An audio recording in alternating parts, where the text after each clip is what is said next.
Jesus Coffee, Boker Tov. Alors, Boker Tov, qu'est-ce que ça veut dire? Eh bien, on est dans les racines juives de l'église, et Boker Tov, Ambre, qu'est-ce que ça veut dire? Eh ben, ça veut dire bon matin. Bon matin en hébreu. On merci. salue toute la communauté juive qui nous regarde aussi. On fait des bisous à Loïc et Stéphanie, et tout Ouais. particulièrement. Un Pense peu à vous. on les aura un jour en direct. On avait déjà fait une petite émission avec Loïc et Jérémy avec Stéphanie. Ils s'occupent de l'association. Ils ont une entreprise Jérémy à Tours de voyage et pour faire découvrir Israël avec un œil, j'allais dire, évangélique, biblique, qui est très très très très intéressant. C'est Voilà. ça, exactement. Alors, Boker Tov, ce matin, voilà, vous apprenez des mots avec nous. Si vous ne connaissez pas Boker Tov, ça veut dire bon matin, on peut dire Shalom, mais en Israël, on dit aussi Boker Tov le matin. Pour le matin, exactement. Et le soir, on dit, Eh ben, tu te rappelles, Erev Tov. Et bonne nuit. Et ben, Good night. Non, Leila Tov. Leila. Voilà. Alors, ce matin, dans les racines juives de l'Église, on va parler, c'est-à-dire qu'est-ce qui a influencé, on va parler du nom de Dieu, le nom de Dieu, les noms de Dieu, on pourrait dire, dans l'Ancien Testament, et qui ont influencé dans le Nouveau Testament, sur quel nom de Dieu on va avoir, et puis comment nous, aujourd'hui, au XXIe siècle, on va prier, comment le nom de Dieu est arrivé jusqu'à nous. Voilà. Exactement. Alors, du coup, les noms de Dieu, déjà dans l'Ancien Testament. Alors, les premiers noms de Dieu qu'on retrouve dans l'Ancien Testament, un des plus, ça va être Elohim. Elohim qui est en gros El, ou Elohim, El ça veut dire Dieu, Elohim c'est un Dieu au pluriel. Alors, qu'est-ce que ça veut dire Dieu au pluriel? Est-ce que c'est un vouvoiement, on pourrait dire? Est-ce que ça représente toute la puissance de Dieu aussi dans toute sa multiplicité? Pour nous chrétiens qui croyons à un Dieu unique mais à la Trinité, peut-être aussi un Dieu multiple, un Dieu trois en un, le Père, le Fils et le Saint-Esprit. C'est intéressant déjà de voir dans cette racine Elohim, ce pluriel, que Dieu est pluriel. C'est une personne, mais qui se manifeste en trois personnes, le Père, le Fils et le Saint-Esprit. Vous avez déjà la Trinité, rien que dans ce nom de Dieu. Alors Elohim était aussi pris par les gens des alentours. C'était pas forcément le nom hébreu pile-poil consacré. On le verra aussi dans le Nouveau Testament. Dans le Nouveau Testament, on a un petit peu le parallèle avec Elohim, qui serait, ce que tu me disais, qui était utilisé par les Grecs aussi. Théos. Théos, qui a donné Dieu. Mm. Théos, c'est pas un nom grec utilisé que pour les chrétiens. C'était Oui, quoi? c'était un nom utilisé en général pour désigner une divinité. Donc Oui. ça désignait vraiment le divin, au final. On pense que la racine même, si je ne m'abuse, peut-être je me trompe, mais ça vient de Zeus. Le dieu, voilà. Et donc, pour faire comprendre aux païens, c'est pas qu'on a utilisé de l'image de Zeus, mais c'est comme Elohim. On a pris le nom générique du Dieu en général. Donc c'est intéressant aussi de réfléchir sur ce concept-là, où Paul va dire « je me suis fait tout à tous », non pas qu'il va prêcher un autre Dieu, mais qu'il utilise le jargon pour la compréhension. Ça, c'est important des fois de ne pas être obtus. Les pères n'étaient pas obtus là-dessus. Après, il va y avoir des précisions. Alors, on revient dans l'Ancien Testament. On a El, on a Elohim, on a aussi Seigneur. Tu te rappelles Seigneur? Comment on dit Seigneur en hébreu? Alors, Seigneur. Ah, mais en tu le hébreu. sais. Tu le sais. Méler? Non. Non. Méler, c'est roi. Oui. Que quand en rappelant non, mais ne regarde pas tes notes. Ne regarde pas tes notes. Si je te dis Baruch Hashem Adonai. Béni soit le nom du Seigneur. Baruch Hashem Adonai.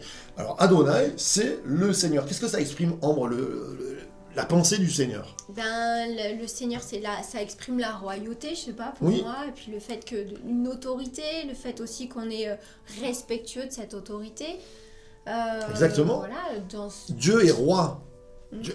Le royaume des cieux dans la pensée hébraïque. Dieu n'est pas juste une force passant, nous faisant du bien. Dieu règne sur nos vies, Dieu règne sur son peuple. Il est le Seigneur du peuple, il est le Adonai. Très intéressant, Adonai qui va rester, et on va le voir, qui a supplanté tous les autres noms, puisqu'il y a le vrai nom de Dieu enfin, le nom personnel, Adonai, était aussi utilisé par les autres tribus, on va dire qu'Israël, ou Elohim, ou El, ce sont des noms génériques de Dieu, on va dire, mais il va y avoir une révélation particulière pour Israël, où Dieu va se révéler, et il va dire... Adonai. Non, pas Adonai. Jésus, ce matin. Le nom de Dieu, le vrai, le pur. Eh ben, H, W, H. Yud et Vav et qu'on traduit chez nous par l'Éternel. Pourquoi on le traduit par l'Éternel, Ambre? Eh ben, parce qu'on le traduit par l'Éternel. Ça, c'est la bonne question. Eh oui. Je t'ai pris un froid, hein. Pourtant, t'as bossé le truc, mais t'as pas bossé ça. Non. Yud et Vav et, qui est une racine de quoi? Qui est une racine du verbe... Seigneur. Non, une racine du verbe être. Ah ben oui, je suis. Eh mais oui, je suis celui qui Je suis. est, je suis celui qui suis. On a du mal à le traduire, même quand il se présente à Moïse, il lui dit mon nom. Quel est ton nom? Mon nom est le verbe être, au passé, au présent, au futur. Tu es, tu étais, tu seras. C'est ça la racine. Alors on ne peut pas vous l'afficher, peut-être qu'un jour on pourra afficher ou réafficher, je vous le mettrai. Yud et Vav et 4, on appelle ça le tétragramme, 4 lettres, qui on pourrait dire Y, H, W, H, à peu près. Ce nom, il est donné.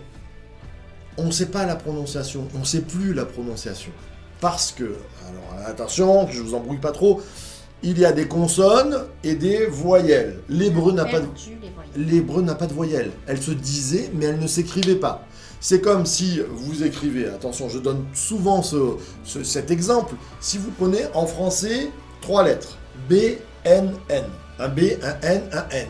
Vous pouvez faire banane, si vous rajoutez des voyelles dedans, vous pouvez faire banane, vous pouvez faire Bénin, le pays le Bénin, vous pouvez faire bonne, vous pouvez faire beaucoup de choses avec ces 3 lettres. Eh bien en hébreu, c'est un peu pareil. C'est-à-dire que vous avez des consonnes, et à l'intérieur, ça change. Ça change avec le temps du verbe, ça change avec la compréhension. Alors, quand vous lisez le texte, on ne peut pas se tromper parce qu'il y a une compréhension, il y a un sens. On ne peut pas mettre banane. Si je vous mets BNN, et voici, nous étions partis en avion au BNN, vous n'allez pas dire ils sont partis en avion en banane. Non, ça va pas. Ils sont partis en voyage au Bénin. Vous comprenez le contexte de l'hébreu. Le Yud et Vav et du nom de Dieu, il est tellement précieux. Alors David connaît la prononciation puisqu'il dit « je connais ton nom ». Mais c'est tellement précieux qu'on ne le dit plus et qu'on va le remplacer par Adonai. Adonai. Donc quand vous entendez les Juifs lire la Torah, par exemple, quand il y a le Yud et Vav et, ils disent pas Yud et Vav et parce que le nom est imprononçable et ils vont dire Adonai. Seigneur. D'accord? C'est intéressant encore de remarquer que dans nos prières, aujourd'hui en tant que chrétiens, souvent nous disons Seigneur, Seigneur, Seigneur Jésus, Seigneur. Alors Jésus est Seigneur, mais on a un petit peu. Des fois, je trouve que, par exemple, nous, les chrétiens protestants évangéliques, quelquefois, on s'est, j'allais dire, circoncis du catholicisme. On dit non, on est différent. Mais il nous reste quand même du catholicisme ancré en nous, c'est la culture. Et des fois, il y a des résurgences. Et ben c'est pareil. Là, quand on prie Seigneur, Seigneur, je trouve qu'on a une résurgence un peu juive qui nous vient. Est-ce que tu crois qu'on a perdu le nom de Dieu? Parce que dans les 10 commandements, il y a un commandement qui dit « Tu n'utiliseras pas le nom de Dieu en vain ». Mais c'est exactement ça. Du coup, ils l'ont tellement pas utilisé qu'ils l'ont perdu. Et oui, parce que Peut-être. Dieu faisait peur aussi. Il faisait trembler. Il y avait un côté... ils n'ont gardé que le côté crainte, le crainte qui est devenu la peur, et on a eu peur. Et on a ces 4 lettres, Yud et Vav et... Alors, petite histoire, allez, on rentre. Au Moyen-Âge, un gars se dit, mais comment on le prononce ça? Alors ce Yud et Vav et, on le savait, on le sait plus. Alors il va prendre les lettres de Adonai et il va les faire caler sur le tétragramme. C'est-à-dire qu'il va prendre le A-O-A et il va le mettre sur le Yud et Vav et, qui va donner Jéhovah. Vous allez me dire, c'est pas A-O-A, c'est E-O-A. Mais oui, parce qu'il y a une transformation selon les lettres. Mais Jéhovah n'est que la mixité. C'est comme si moi, mon deuxième prénom, c'est Benjamin, et que vous essayez de faire coller Marc sur Benjamin. Donc ça va faire Mérinsin avec Marc. C'est pas du tout ça. Donc c'est une erreur. Jéhovah. Quand on dit Jéhovah, c'est une erreur, une grande erreur. Ça se prononce pas comme ça. Certains, aujourd'hui, peuvent dire, et vous l'avez entendu dans les chants comme Yahweh, ou Yahvé. C'est intéressant, c'est pas mon option. On peut avoir plusieurs options. Et mon option est, tu te rappelles? Eliaou. Yahou. Alors pourquoi je dirais Yahou? Parce que tout ce qui est les grands prophètes, par exemple Élie en hébreu se dit Eliyahu. Mon Dieu, c'est le tétragramme Yahou. Jérémie, la fin du mot, certains me disent à chaque fois yahoo.com, mais Jérémie, ça se dit Irmi Yahou. Et j'opterai plus sur ce sens-là. Alors là, il y a des batailles, tout ça. On va voir ensemble, on va revenir à ce nom de Dieu. Qu'est-ce que Jésus en pense? On verra ça à la fin parce que ça, c'est la révélation ultime. Puisqu'on va dire à Jésus, toi, quand tu pries, comment tu pries? Et tout le monde se dit, qui va-t-il prier? Quel nom utiliser? Alors, avec ce Yahvé, Yahou, tétragramme, l'Éternel, on avait des adjectifs qui se collaient à ce nom. Par exemple, tu peux nous en dire, Ambre? Eh ben, il y avait justement ce tétragramme avec Ra'a. Alors, Yahvé Ra'a, par exemple, on va dire, qui veut dire quoi? Ra'a, ben, le Seigneur est mon berger. Ra'a, c'est le berger. Voilà. Ça exprime cette pensée forte, quand même. Oui, exactement. Il y a aussi Yahvé Rapha, ça tombe bien, on a Saint Raphaël, ça vient de Raphaël. Exactement, quand tu t'appelles Raphaël, ça vient alors, c'est pas l'Ancien Testament, parce que Raphaël, alors, il y avait Rapha, mais le nom Raphaël vient du livre apocryphe Tobie, je crois, où on voit l'ange Raphaël venir, mais c'est ce Dieu qui guérit. Et ça, c'est intéressant, cette pensée déjà dans l'Ancien Testament qui va percuter aussi le Nouveau Testament, que Dieu n'est pas juste un Dieu loin, mais qu'il est un Dieu agissant. Il est le berger, il est le pasteur. Jésus va se faire appeler le bon berger. Il est l'Éternel Rapha, il est celui qui guérit. Jésus va guérir. Je vous amène tout doucement à vous faire comprendre que Jésus n'est pas simplement le Fils de Dieu ou une créature ou un homme, il est ce Dieu incarné qui vient être le bon berger, l'Éternel Ra'a, l'Éternel Rapha, l'Éternel Shalom. Shalom, ça veut dire quoi Shalom? Shalom, la paix. Et oui. Voilà. Et comment appeler Jésus? Le prince? Prince de paix. Parce que dans nos vies, le prince de paix, il vient développer ce shalom. Ce shalom qui est... c'est très intéressant. Shalom, en hébreu, il y a la racine de payé, accompli. Tout est terminé, c'est accompli, c'est payé. Et on se rappelle la dernière parole de Jésus qui est précieuse pour nous. Tout est accompli. Et ce que ça imprime. Qu'est-ce qu'on a encore? Alors après, on peut, je m'arrêterai sur l'Éternel Jiré. C'est ça, Dieu pourvoira. Dieu pourvoira. Tu as besoin d'un verre d'eau? Voilà. Nathanaël, est-ce qu'on a? On peut avoir... C'est bon. Voilà, Dieu pourvoira à tous vos besoins. S'il y a quelque chose qui se passe dans votre vie, que vous avez besoin de quelque chose, sachez que l'Éternel, Jéhovah Jiré, Yahvé... Oh là là, voilà, belle erreur, Jéhovah, on a planté, total. Exactement. Donc toutes ces précisions, elles sont là pour nous faire comprendre dans le Nouveau Testament que Jésus va reprendre ces attributs de Dieu. Les noms de Dieu, le Dieu unique, vient parler au travers de Jésus. Il est celui qui pourvoit, il est celui qui guérit, il est celui qui prend soin de nous. Et alors après, on a des terminaisons aussi avec elle. Il n'y a pas toujours l'éternel, ça peut être elle. Elle, alors il y en a un qui nous touche plus particulièrement, c'est elle. Emmanuel. Oui, je n'aurais pas pris parce qu'il ne nous touche pas forcément. J'ai pas une fille qui s'appelle Emmanuel. Ah, Eliona. Et alors, ça vient d'où? Elle Elion. Ça vient de quoi, Ambre? Elion qui veut dire élevé. Dieu très haut. Dieu est élevé. Alors c'est quoi cette pensée? Puisqu'il touche, mais pourquoi il est élevé? Ça vient dire quoi? Qu'il est au-dessus de tout, il est au-dessus de tout nom, il est au-dessus de toute puissance. Il est Dieu. Il est Dieu, exactement. Et c'est là où le Très-Haut, souvent vous l'avez dans la traduction, le Très-Haut, le Dieu Très-Haut, le Dieu élevé, Elion. Alors ça vient aussi parler de Christ, puisqu'il nous a dit que lui qui était élevé en tant que Dieu est descendu jusqu'à nous, mais qu'après, on l'a même tué, mais sa mort, il est tellement élevé que la mort n'a pas pu le retenir, il est ressuscité, et qu'est-ce qui s'est passé? Il est resté sur terre? Ah non, il n'est pas resté sur terre, il est avec Dieu. Il est dans la gloire remonté, céleste. l'ascension, c'est quand même extraordinaire. Il descend, il est élevé, il vient jusqu'à nous, il nous bénit et il remonte très élevé. C'est extraordinaire de voir que dans les noms de l'Ancien Testament, vous avez toute cette puissance qui est là. Alors, par exemple, Seigneur, qu'est-ce que ça a donné? On n'en a pas parlé tout à l'heure. Adonai, il s'est transformé en quoi? En Kyrios. Curieux, qu'est-ce que c'est? C'est curieux ça. C'est ça, c'est curieux. Ça attire ma curiosité d'ailleurs.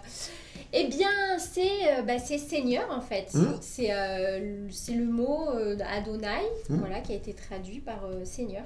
On le retrouve par exemple dans Marc 1,3 qui nous dit, c'est la voix de celui qui crie dans le désert, le Seigneur, venez préparer les chemins du Seigneur. Jean-Baptiste qui dit, je prépare les chemins du Kyrios, les chemins du Seigneur. Exactement. Qu'est-ce qu'on a aussi? On l'appelle Jésus. Et ça, c'est important. Jésus comment, Ambre? C'est pas marqué là, mais c'est pas grave. Jésus, il est appelé comment? Jésus quoi? Jésus-Christ. Merci.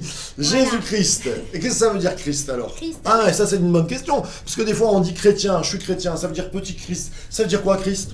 Bonne question ce matin, je te la pose. Christ, qu'est-ce que ça veut dire? Ça veut dire celui qui a été oint, le Messie. Alors voilà, elle a déjà gratté les mots. Le Messie dans l'Ancien Testament, vous avez le Christ, il est appelé le Mashiach. On l'attend, c'est-à-dire l'incarnation de Dieu sur terre, le Mashiach, le Messie, qui veut dire donc ce que tu disais. Celui qui est oint. Alors, qu'est-ce que ça veut dire celui qui est oint? C'est bizarre quand même. Et celui qui a reçu l'onction, et à l'époque, quand on oignait un roi, quand on faisait de quelqu'un un roi, on versait sur lui de l'huile sur sa tête. Et c'était comme ça qu'on savait qu'il était consacré roi. Ah, en gros, c'est un peu comme si on te fait signer un contrat, on te dit il faut que tu deviennes roi, la signature du contrat, c'était l'huile qu'on mettait sur ta tête. Il n'y avait que pour le roi qu'on faisait ça? Ou on faisait ça pour tout le monde? Je sais pas, t'étais boulanger, on te oignait comme boulanger. Pour les rois. Pour les rois, je ne sais pas. Qu'est-ce que tu en penses, toi? Mais pour les rois, mais je pense qu'il y en a d'autres quand même qui étaient oints. Ah, ben peut-être. Eh Qu'est-ce que tu en penses? Je te présente les trois offices de l'Ancien Testament, puisque Jésus n'est pas simplement roi, on va dire, oh, c'est le prophète qui vient de Nazareth. Les prophètes étaient oints. Pour devenir prophète, on mettait l'onction, et puis le troisième office, il y a les rois, il y a les prophètes, et il y a les... Tout à fait. Exactement. Les rois, les prophètes. Et les prêtres, les sacrificateurs. Ah, je te prends un froid, hein, pourtant j'en ai parlé de ça. Les sacrificateurs, les prêtres. Et qui est le sacrificateur des sacrificateurs? Jésus-Christ, il nous en est parlé. Cette onction. Donc quand vous entendez Christ dans le Nouveau Testament, Christ c'est une globalité. C'est pas forcément Jésus, je pourrais dire, Jésus c'est l'incarnation du Christ. Est-ce que vous comprenez ce que je veux dire? C'est que le Christ, il n'est pas né avec Jésus. Il est là avant. Le Messie est attendu. Et ça, on peut le voir, puisque Jean va parler que, quand il commence l'introduction de Jean, tu te rappelles peut-être, Jean va parler de Jésus comment? Sur quelle image? Ben, il dit que c'est la parole faite chair. Exactement, la parole, et qu'elle était au commencement. Commencement. Quand Jean commence son évangile, c'est pas du hasard. Vous croyez pas qu'il va mettre au commencement comme ça? Vous prenez l'évangile de Jean, je vous lis le premier verset. On est ensemble, je sais pas combien ça va durer, c'est pas grave. Au commencement était la parole. Vous prenez la Genèse 1, Bereshit bara Elohim. Au commencement, Dieu créa la terre et les cieux. Je l'ai pas, j'arrive pas à le trouver, hein. Pourtant Genèse c'est quand même simple, tellement de pages au début. Au commencement, Dieu créa le ciel et la terre. Jean prend exactement cet exemple. Pourquoi il prend cet exemple-là? Et ben pour nous faire comprendre que Jésus, c'est Jésus de l'Ancien Testament, c'est Dieu. Il était déjà dans l'Ancien Testament. Il est la parole. Pourquoi la parole? Pourquoi il dit au commencement était la parole? Est-ce que dans la Genèse, il n'y a pas marqué, il y a marqué Dieu créa, mais il n'y a pas marqué la parole? Pourquoi au commencement la parole?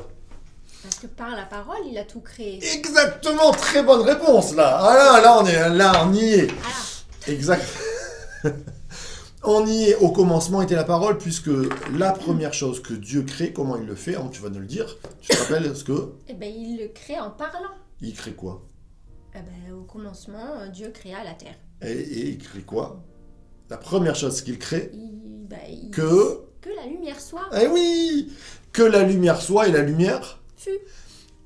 par sa parole, Dieu, il aurait pu dire, il créa la lumière avec ses petits doigts, avec ses muscles, avec... Non, il le dit. Et là, ça c'est une révélation extraordinaire. Jean est en train de nous dire, la parole, au début, elle est Dieu. Et c'est ce qu'il dit, hein. Au commencement était la parole était auprès de Dieu, la parole était Dieu. Il est en train de dire Jésus-Christ, la parole, c'est Dieu. C'est Dieu lui-même et c'est Christ. Donc, ils sont dissociés et associés en même temps, unis et différents. C'est très intéressant.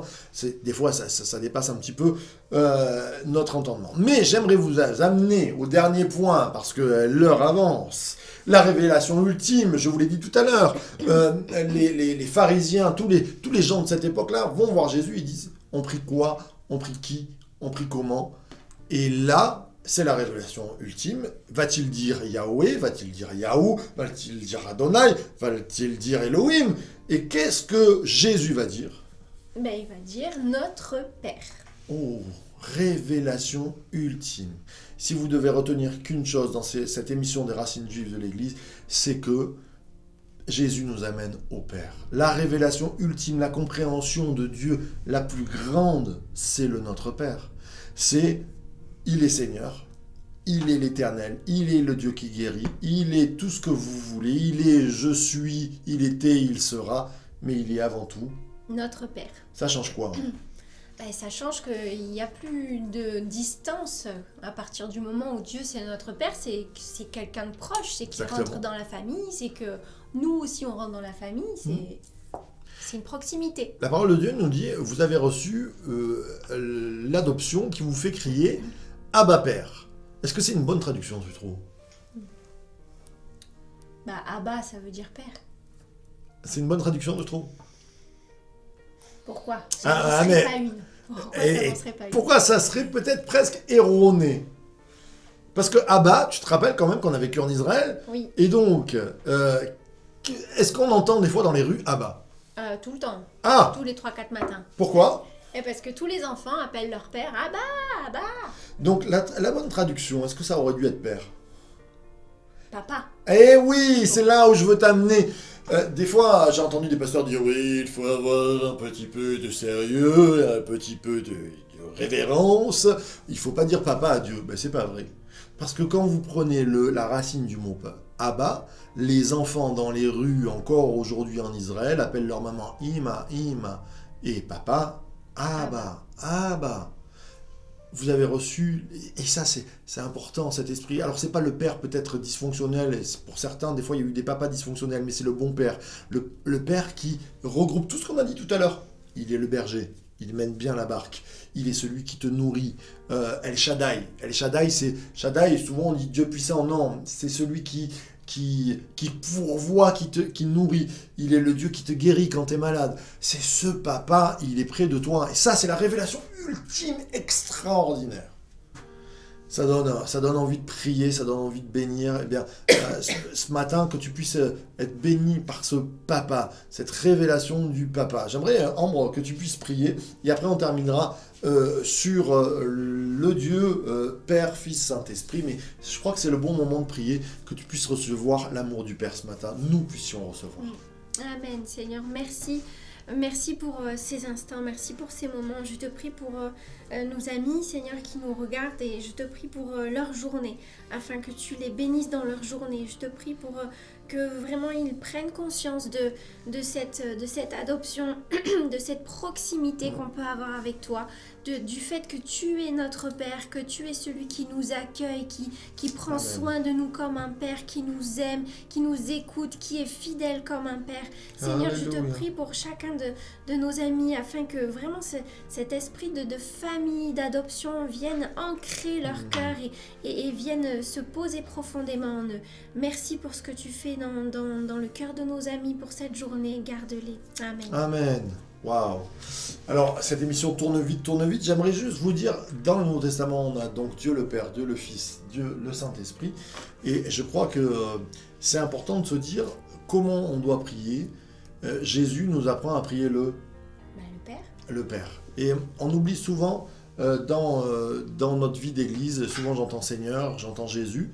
On peut louer Jésus, puisque la parole de Dieu nous dit, par exemple, dans Philippiens, c'est un cantique au Christ, Apocalypse 1, verset 5, je crois, à celui qui nous aime, qui nous a délivrés de nos péchés, à lui soit la gloire, l'adoration.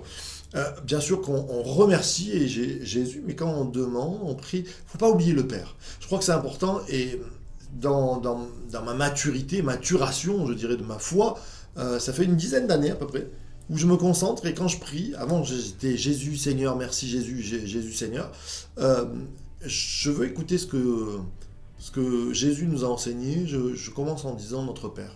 Je crois qu'il y a une importance à ne pas oublier le Père, parce que des fois par vision on a peur un petit peu, on en oublie le Père. Alors vous allez me dire, mais c'est un détail, Jésus, il est Dieu. Oui, mais qu'est-ce que ça cache derrière ? C'est intéressant, on est dans des générations aussi, aujourd'hui, où on a beaucoup de chants qui sont des prières au Saint-Esprit. Why not ? Pourquoi pas ? Mais la Bible ne m'enseigne pas à prier le Saint-Esprit. Elle me dit de prier au nom de Jésus par le Saint-Esprit.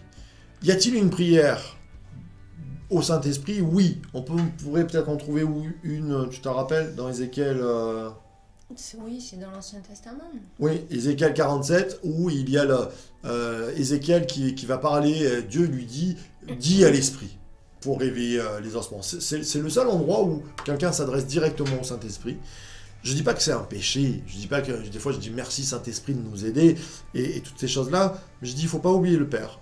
Il ne faut pas oublier la puissance du nom de Jésus aussi. C'est pas un gris-gris qu'on lance, mais le nom de Jésus, on est marqué du nom de Jésus.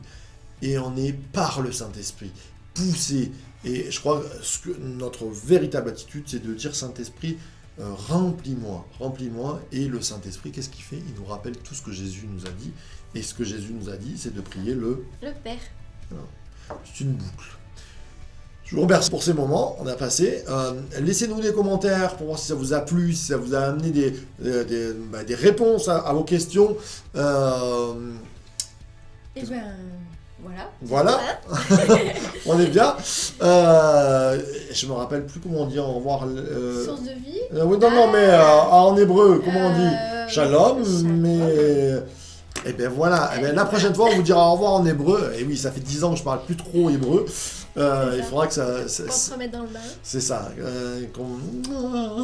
Ça me grignote la tête. Et puis voilà, source de vie de Church to Be. On se retrouve demain matin avec les Jesus Coffee sur Ephésiens. Soyez bénis.